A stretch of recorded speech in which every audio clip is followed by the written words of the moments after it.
Pound for Pound Sports Entertainment. Hit the like button, hit the subscribe button right now if you haven't subscribed to the channel.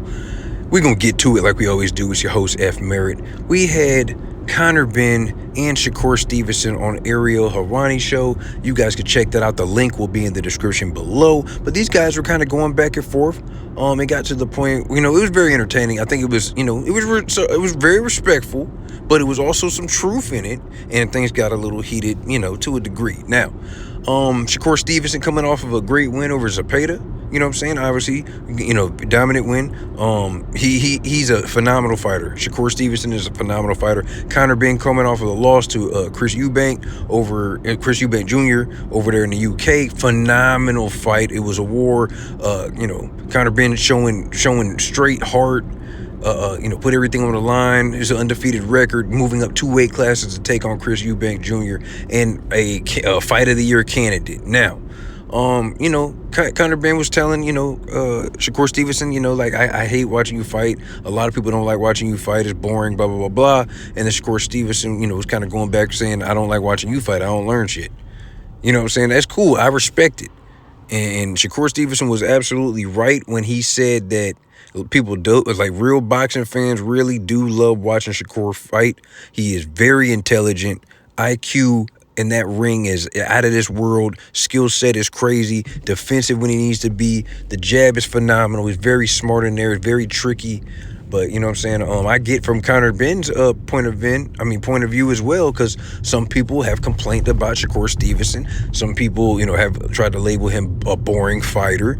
Some people have walked out in his hometown, walked out of the arena pissed off.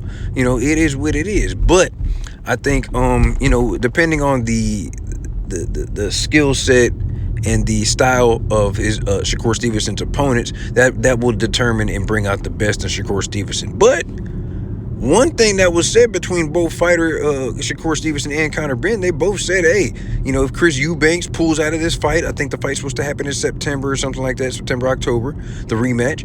If he pulls out, hey, Shakur Stevenson, go ahead and come on up to 147, and then they can fight. That's what Conor Benn offered to Shakur Stevenson. Shakur Stevenson was like, yeah, that's fine. I like it. Now, both guys are signed to Eddie Hearn Matchroom Promotions, so let's make this happen. I would love to see that stadium fight in the UK. Shakur Stevenson definitely deserves that big fight like that. Coming up to 47 to take on Conor Benn that's a big step, moving up, because he's at 135, champion of 135, skipping over 140 and going to 47. Conor Benn is coming back to 147. I like it because, listen, Conor Benn has already been on record saying he wanted to fight Jaron Boots Ennis. Jaron Boots Ennis is at 154 pounds now. Got Manny Pacquiao and Mario Barrios. They're fighting this weekend for the WBC title at 147 pounds. So I think they might have a mandatory already lined up for the WBC title. You know what I'm saying? So depending on who wins that who wins that Mario Barrios and Manny Pacquiao fight will determine, that's next. Brian Norman and Devin Haney, they're fighting for the WBO, you know what I'm saying? So things is kind of locked up. So if Shakur wanted to just come up to 47 and take on a Conor Benn, do you really need a title? Because, hell, the fight's going to sell itself. Shakur Stevenson is a big name, and I think Shakur Stevenson absolutely deserves a super mega spectacle. And I think the UK fans would truly appreciate Shakur Stevenson's skill set, the art of boxing, hit and not get hit. And then, listen, like I said, the clash for styles. Conor Benn's coming straight forward. He's hooking. He's going crazy. He's throwing combinations. He's coming after you. He's a monster in there. He's coming straight forward. Foot on the gas, no brakes. That's how Conor Benn fights. Shakur Stevenson's going to take his time. He's going to systematically break you down. Whatever you don't do well, Shakur Stevenson is going to capitalize off of that and make you so frustrated. One, you got to catch him. But when I say you got to catch him, not because he's running, but because you think he's there, he's not there, and he's countering you. He's killing you with the jab.